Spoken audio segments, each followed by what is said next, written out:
அண்ணனோட அவுட்ஃபிட்டே வந்து ஒரு கதை சொல்லுது, உங்களுக்கு தெரியுதா?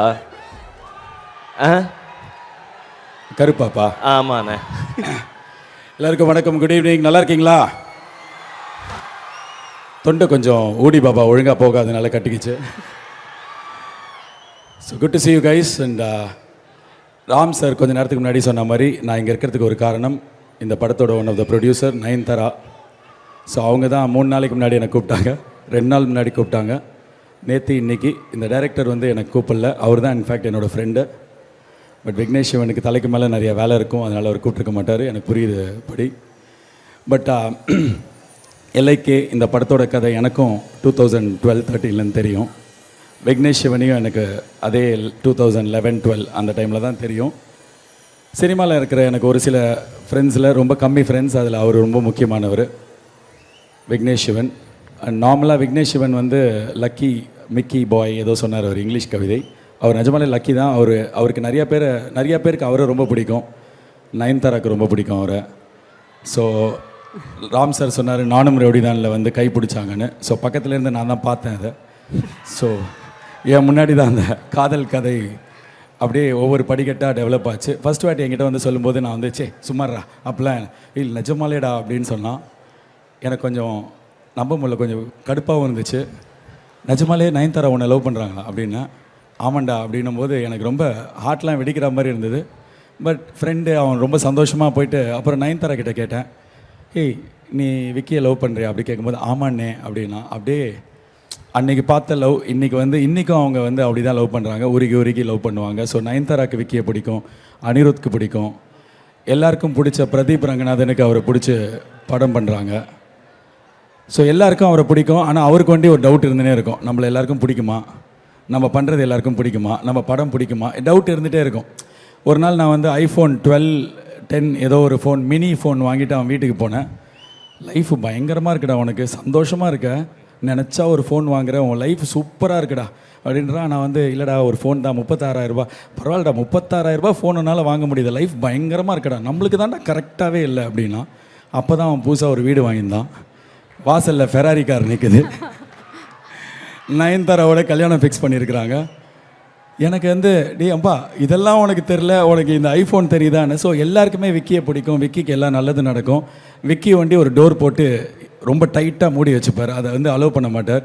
பட் நீங்கள் அலோவ் பண்ணியிருக்கிற நிறைய நல்லவங்க, நிறைய டேலண்டட் பீப்புள் இந்த படத்தில் இருக்காங்க. I will start with Pradeep Ranganathan.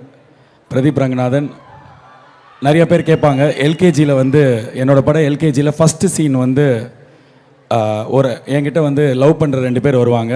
அவங்க பிரச்சனையை சொல்லும்போது, இந்த ஃபோனை நைட்டு ஃபுல்லாக நீங்கள் மாற்றி வச்சுக்கோங்க, காலையிலையும் லவ் பண்ணிங்கன்னா நீங்கள் கல்யாணம் பண்ணி வைக்கிறேன்னுவேன். இது லவ் டுடே படம் மாதிரி இருக்குது, எல்கேஜி தான் ஃபஸ்ட்டு வந்தது, எப்படி நீங்கள் வந்து லவ் டுடே படத்தோட கதையை எடுத்தீங்கன்னு. அந்த சீன் எழுதி கொடுத்ததே பிரதீப் ரங்கநாதன் தான். ஸோ எல்கேஜி படத்துக்கு ஒரு டிராஃப்ட் டைலாக் வந்து எனக்கு பிரதீப் ரங்கநாதன் எழுதி கொடுத்துருக்கார். எனக்கு அப்போலேருந்து அவரை தெரியும். அண்ட் இப்போ இருக்கிற தமிழ் சினிமாவில் நீங்கள் யாரோட ஃபேன் அப்படின்னா, நான் பிரதீப் ரங்கநாதன் ஃபேன் சொல்லுவேன். நான் 2-2.5 வருஷமாக கருப்பு படம் எழுதி நடித்து டைரக்ட் பண்ணி, ஸோ இந்த வேலை பண்ணிருக்கும்போது நிறைய படம் வந்துருச்சு. நடுவில் ரஜினி சார் படம் வந்தது, விஜய் சார் படம் வந்தது.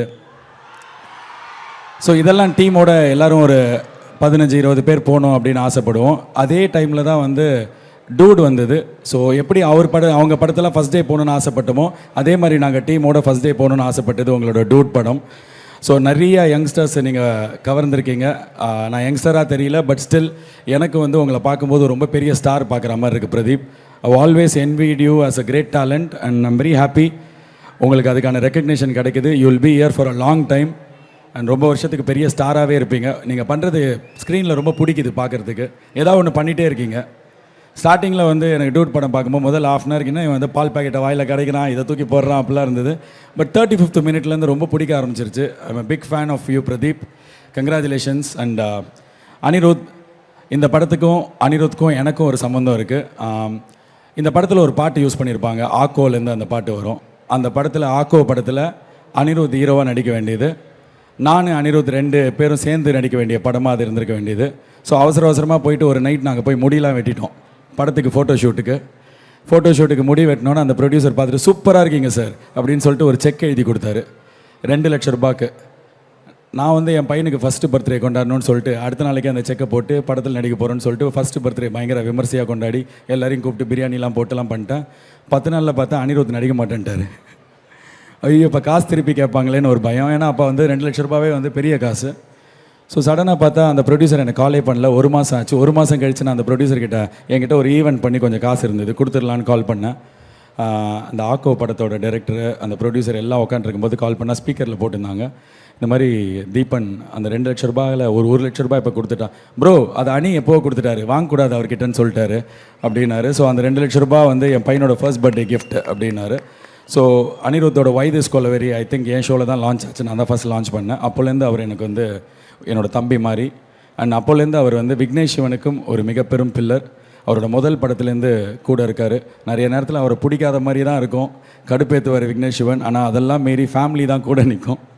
அந்த மாதிரி நீங்கள் அவர் கூட நிற்கிறதுக்கு thank you so much as a friend நான் சொல்கிறேன்.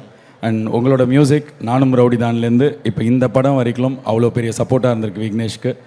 விக்னேஷ் சிவன், நீங்கள் இந்த படத்துலேயும் பெஸ்ட்டு மியூசிக் அன்னிக்கிட்டேருந்து வாங்குற one of the few directors நீங்கள் தான் அதில் நம்பர் 1ல் இருப்பீங்க. அவர்கிட்டேருந்து எல்லாருமே ராக் மியூசிக் எல்லாம் வேர்ல்ட் கிளாஸ் மியூசிக் வாங்கலாம், பட் சோல்ஃபுல்லாக ஒவ்வொரு படத்துக்கும் நீங்கள் வாங்குற பாட்டு இந்த படத்தோட ஆல்பம் அப்படி வந்திருக்கு. கீர்த்தி ஷெட்டி, நான் உங்களை இன்ஸ்டாகிராமில் தான் பார்த்துருக்கேன், படங்களில் பார்த்துருக்கேன். யூ லுக் அதே அளவுக்கு அழகாக எங்கள் நேர்லேயே இருக்கீங்க. கங்க்ராச்சுலேஷன்ஸ், இந்த படம் உங்களுக்கு தமிழில் மிக பெரும் வெற்றி படமாக இருக்கட்டும். கௌரி, ஆல் தி பெஸ்ட் உங்களுக்கும்.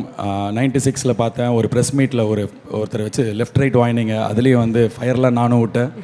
ஸோ உங்களுக்கு இந்த படத்தில் என்னோடய வாழ்த்துக்கள். Malavika ma'am, you asked me to I look better now பிஃபோர்னு. You look great always and now even better. Welcome back to Tamil cinema.